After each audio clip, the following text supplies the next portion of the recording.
Hoy la iglesia nos invita a recordar, a conmemorar a todos los fieles difuntos. Este es su día, este es el momento en el que como iglesia los recordamos. Y es interesante lo que el Evangelio en esta ocasión, en esta fiesta, nos invita a, a recordar. La iglesia nos propone el Evangelio de Mateo en su capítulo 25, que es un capítulo muy particular porque nos va a hablar de aquello que es motivo de nuestra esperanza, nos va a hablar de aquello que es lo que todos estamos anhelando, lo que todos esperamos, que es la vida eterna y más concretamente el juicio final. Hay muchos que respecto a esto mantienen una gran ignorancia en este tema tan profundo y tan bello de la fe. Jesús es muy claro en este capítulo 25. En primer lugar, está hablando de que cuando Él venga, dice, se sentará en su trono glorioso, todas las naciones serán reunidas en su presencia y Él separará a unos a otros, como el pastor separa las ovejas de los cabritos.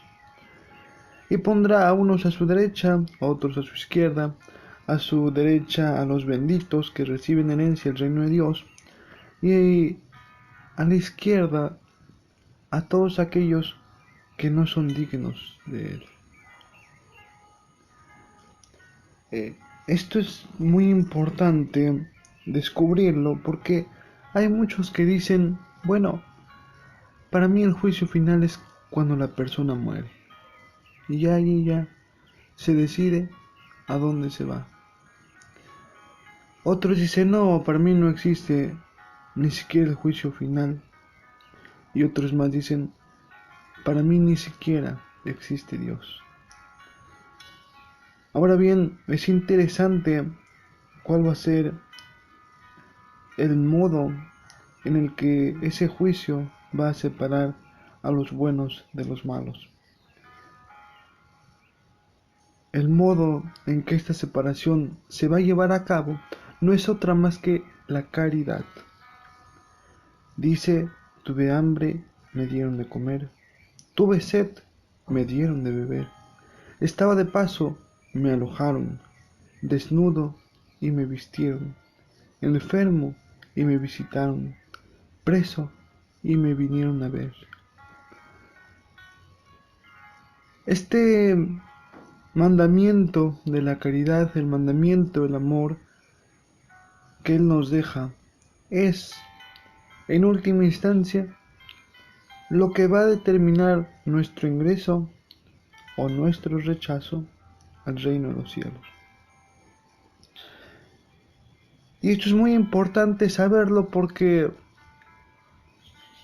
muchos creen que por decir Señor, Señor, van a salvarse. Muchos creemos esto, que por decir a la mañana, a la tarde, al mediodía, en el transcurso de la jornada, Señor, Señor, vamos a salvarnos. Evidentemente que si no le decimos Señor, no vamos a salvarnos.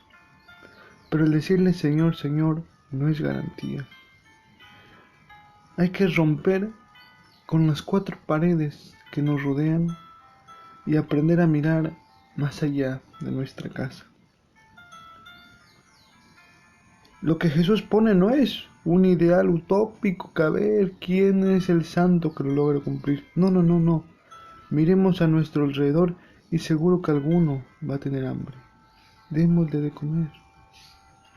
Miremos a nuestro alrededor, seguramente que alguno tiene sed.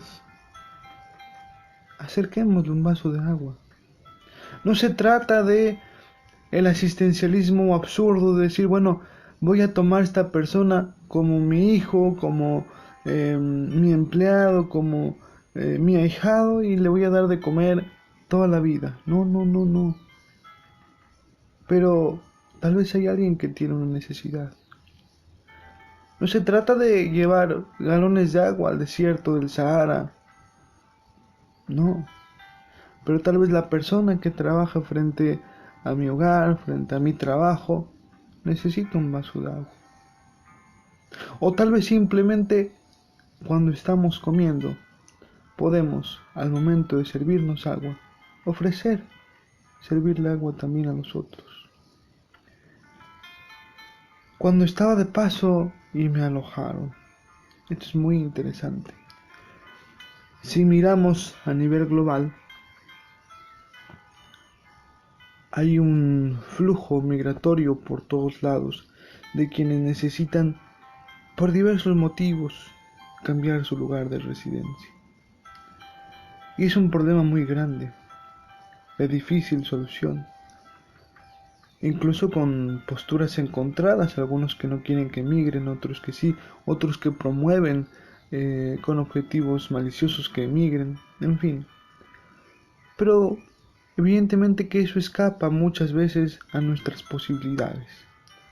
Y sin embargo, podemos preguntarnos si hemos transformado a lo largo de los años nuestro hogar en un hogar receptor o en un hogar expulsador. Es decir, si cuando la familia piensa en nosotros, tiene deseo de venir a visitarnos, o si dice no, yo con este familiar no me acerco más que el día de Año Nuevo para brindar y ya. Es distinto, muy distinto.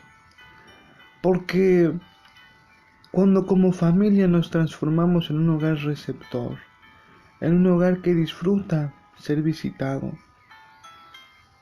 también nos transformamos en una posada que a imagen de aquella parábola del buen samaritano sana las heridas.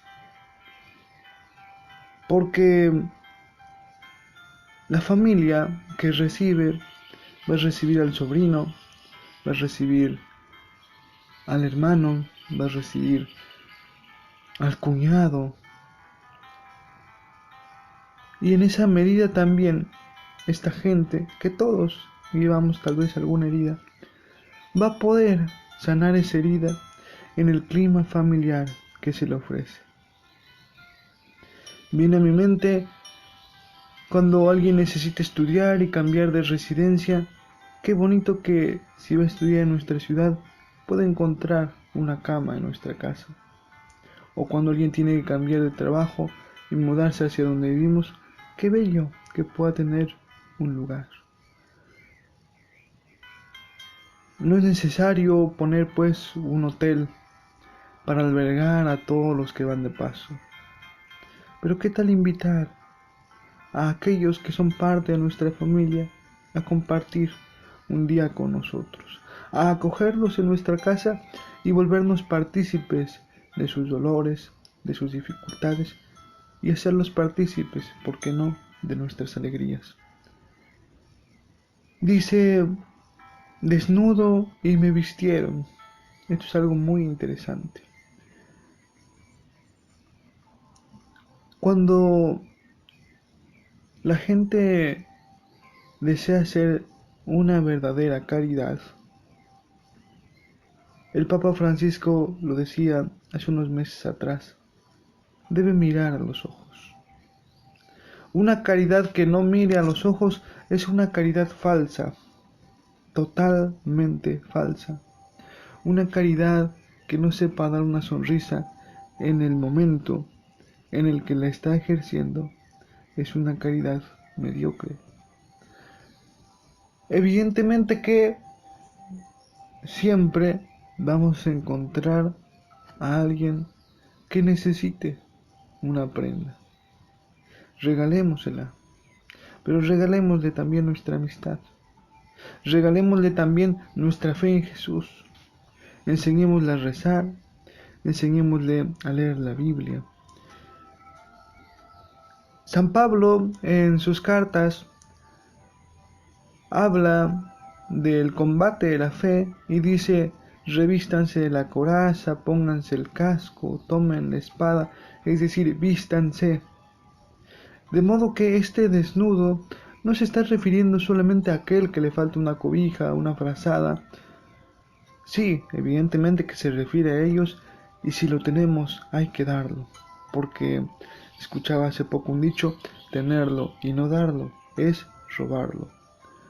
Ahora bien, hay muchos que van desnudos, especialmente jóvenes, desnudos de esas armas espirituales para combatir en el mundo. Es decir, que no tienen la coraza de la fe, que no tienen el casco de la esperanza, que no llevan la espada de la palabra, eh, y dejamos allí que vayan desnudos, a merced de ideologías frías, a merced de una lluvia de pensamientos egoístas, a merced de una sociedad que hierve en egoísmo, en inseguridad. Vistámoslos, démosle las armas de la fe. Por último, habla de los presos, y este es un desafío de los cristianos: aprender a mirar al que sufre, aprender a llegar al que sufre, ser uno con los que sufren.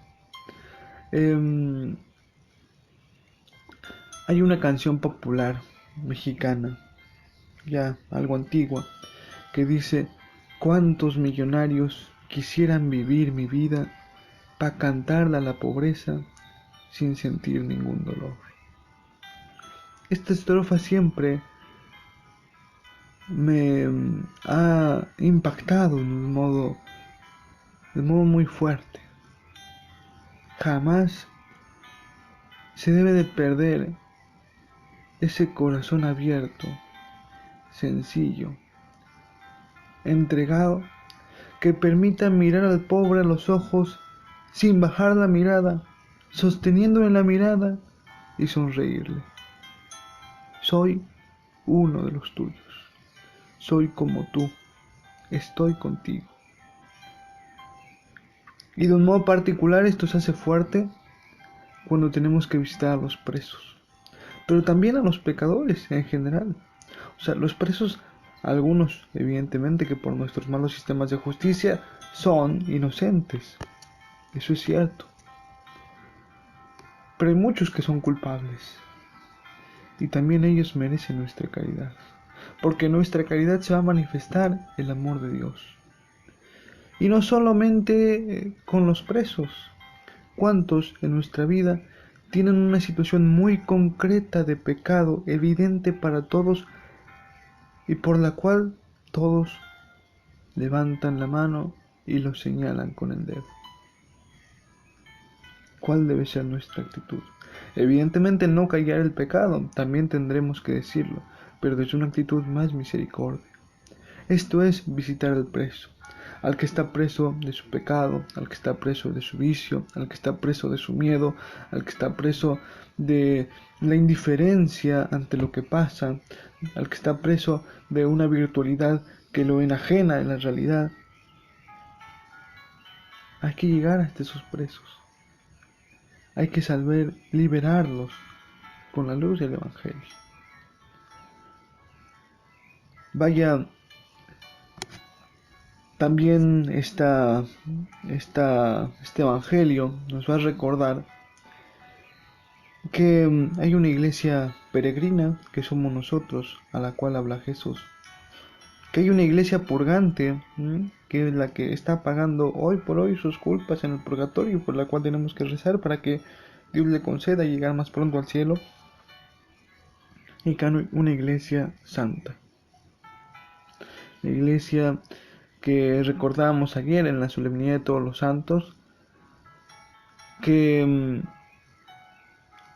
es la que ya goza del estar con Dios. Y no obstante, todavía no es el final, eso tengámoslo claro. Cristo lo dijo muy claro y hay que recordarlo. La muerte no es el final. La muerte todavía no es lo último que estamos esperando. Es evidente, sí, que al morir unos van al infierno, otros van al purgatorio, otros están más cerca de Dios, los santos, pero todos los de la iglesia purgante, los que están en el purgatorio, y los santos, están esperando la resurrección, la segunda vida, la verdadera vida. Y en cambio, los que están en el purgatorio están esperando la segunda muerte. Esto el libro del Apocalipsis lo dice muy claro. Cuando aquellos que rechazaron de facto el plan de Dios, y Dios nos libre de ser unos de ellos, van a extinguirse por completo. Ya en la instauración plena del reino de Dios no va a haber más infierno. Ya no. El infierno es para aquellos que están ahora esperando a ese juicio final. Pero cuando venga ese juicio final, ellos van a ir al castigo eterno, que no es otra cosa más que su plena extinción. Este libro del Apocalipsis lo dice muy muy claro.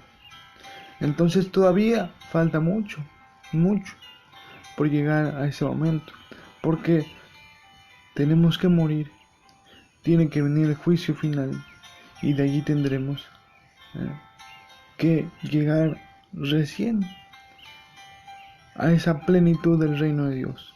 Pidámosle entonces al Señor que siempre nos dé una esperanza fuerte, una esperanza formada y una caridad intensa para poder llegar con su gracia hasta ese reino en el cual Él sueña que estemos todos.